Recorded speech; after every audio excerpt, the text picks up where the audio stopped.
Yo, what's up? This is Saladin Salam for King Corso, Conor Depressor, and Neapolitan Mastino Historical Talk. Like I said, this is a series of I'm doing this year of articles and stuff like that. I'm going to be reading it out because a lot of you don't take the time to read. So I read for you, okay? Okay, I'm going to do that.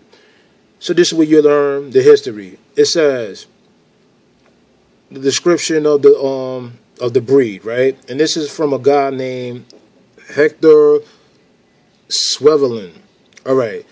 It said this is the article by Norwegian former corso pugler string breeder Hector Swevelin, who claims that today's cane corsos is a mix of a rustic cane corso crossbred with the Neapolitan Mastiff, Boxer, Bordeaux, and Bull Mastiff. He says the only true cane corso left is the corso pugler, made out of 18 dogs by Pablo Barber.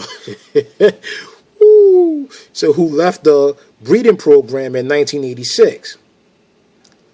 Okay, because of SAC, which is the society, I guess, and I'm not even going to read that, but SAC, you know what that is. That's like an Italian registry. Wanted to mix in other breeds to make the Cane Corso breed faster growing and earn some good money in the process from the breed's newly revived popularity. I've been contacted. He said I've been in contact with Hector Sutherland recently. He says, and also the rustic pugler has been diluted as a breed because of the same issues as the Cane Corso: popularity and greed and money. He has quit breeding the Cane Corso pugler. He says that it is hard to find.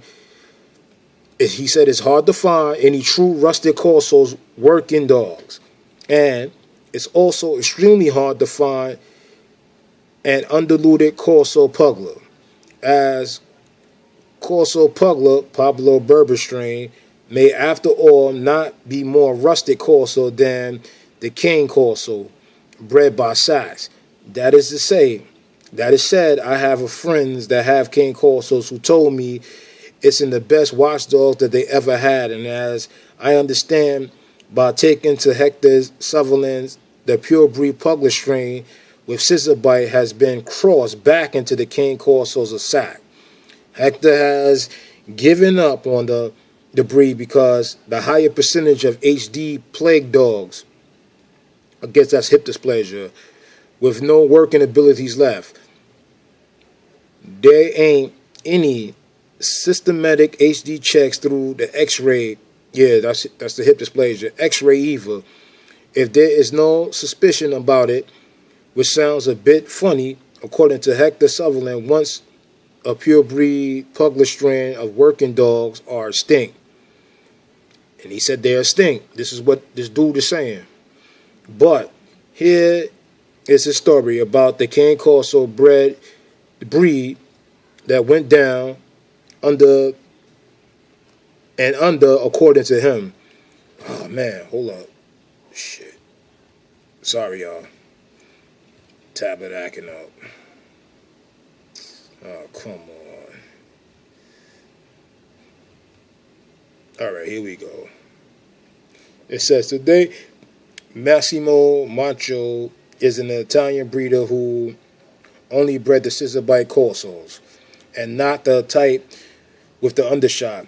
Massimo is the front man for Cisco, Club Italia Corso. I don't know this word. Courses with scissor bites, and he hosts dog arrangements and tests. According to Hector Sutherland, Massimo Macchio once had good dogs, but in the struggle of keeping the old corsos when the world wants the new, he gave in to the new corsos, which a lot of these dudes did. But I'm going to keep on reading, who by now often are HD plague. Hector Sutherland also radiographs and tests several, but he X-rays dogs. Okay. The situation. You said the situation of the rustic corsos dogs are very alarming in the 70s and threatens the breed's existence.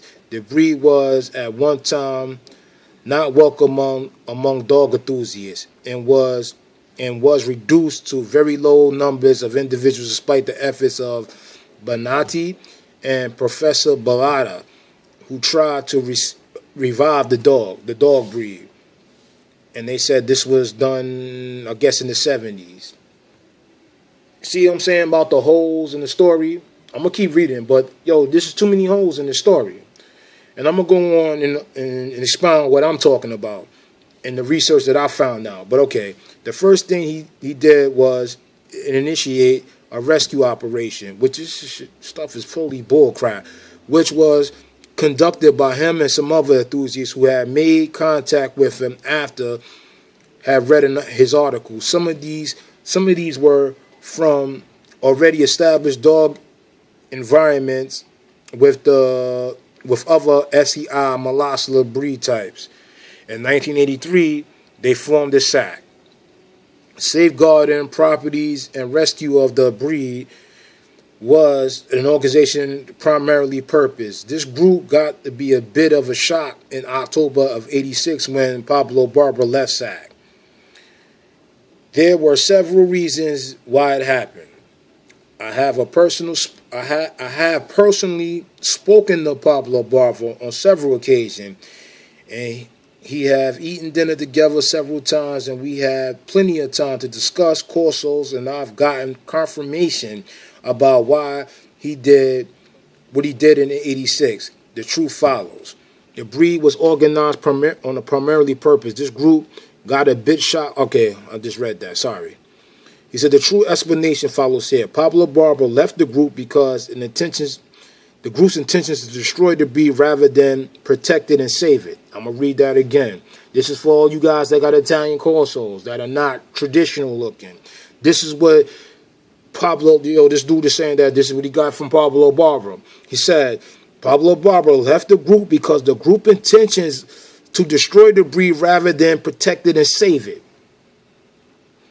Okay, I'm going to read on. Pablo Barber had clear intentions about the reconstruction and could it be done, but was met by other challenges and he would not get involved in conducting. There was an input from members of the group to cross other breeds into the existing individuals who made it possible for him to stay. If other breeds were mixed into the corso, then the breed would be destroyed immediately. So Pablo Barber left the building. Says Pablo Barber had 18 corsos in his kennels. These dogs he had chosen from different areas of Puglia, Cablera, and Bari. Common to all of them was the characteristics that the corso should have, and they were fairly equal, being the same size and characteristics in appearance. That's not the truth. But okay, I'm going to go on. This is not possible to find the very type like uniform corsos. Different areas, okay, now we get into the nitty gritty. He said different areas of the use of different origins of the corso dogs explain the difference in appearance. Barber knew little about the background of the breed except, wait a minute. So he's supposed to be the man that's supposed to know about these dogs, and he knows a little bit about the dogs. See how all this stuff is contradicting itself? See what I'm talking about? So how is it that you're a dog expert and a dog man, and you're looking for a breed, but you don't even know what you're looking for? That's what basically this is saying also, but I'm going to keep on reading. It says, Barber knew little about the background of the breed, except that the farmers told him. So you're getting secondhand information. Now, in his book, he said that his father or his grandfather had these dogs. So how is it that you not, I don't understand. This is all lies. This is how the lies is catching up with everybody. But I'm going to keep reading, though. It's different areas Other dogs, all right, Barber knew little about the background of the breed, except for what the farmers told him. His first litter was a female named Tipsy, and a stud dog named Duno. The offsprings, Barcia, became the model of the breed standard in 1980. Now, if you see Barcia, I can show you Barcia, and I showed you pictures of traditional boxers. Barcia is daggone identical to these traditional boxers. There was such things as carnivorous back then in the 70s. Mike Satilli Sr. had these dogs, carnivorous or Neapolitan Masters, that he was breeding in the 70s. In the 70s. They knew breeders in the 70s. These dogs had a different look in the 70s. There were breeders in Italy in the 70s.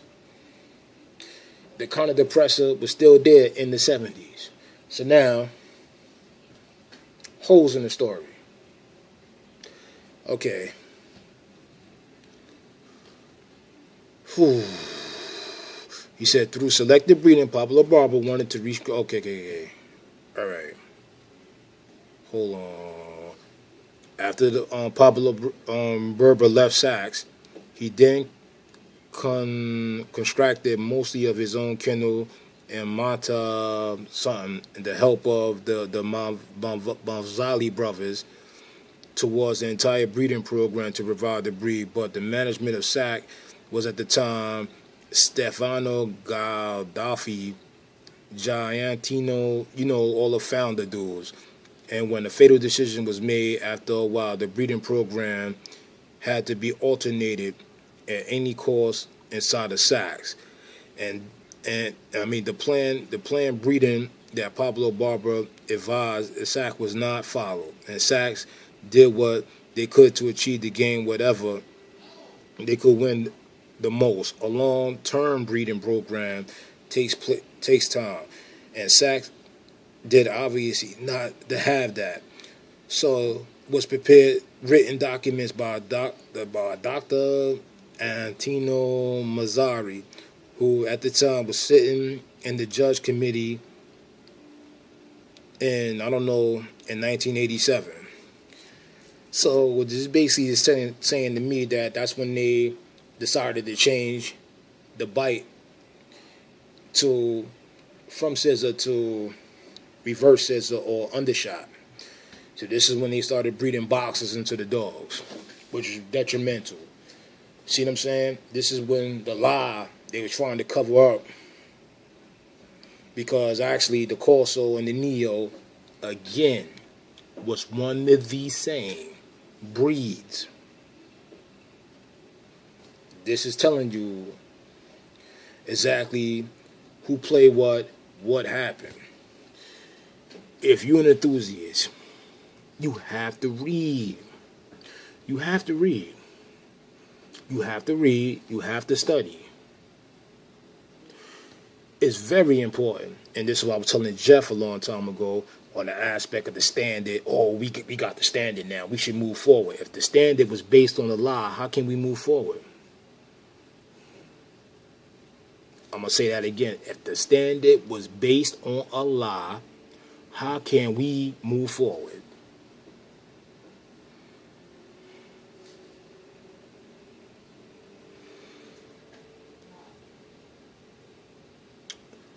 I'm going to stop here. I'm going to go on next time. Saladin Salam, peace and blessings. And I'm out.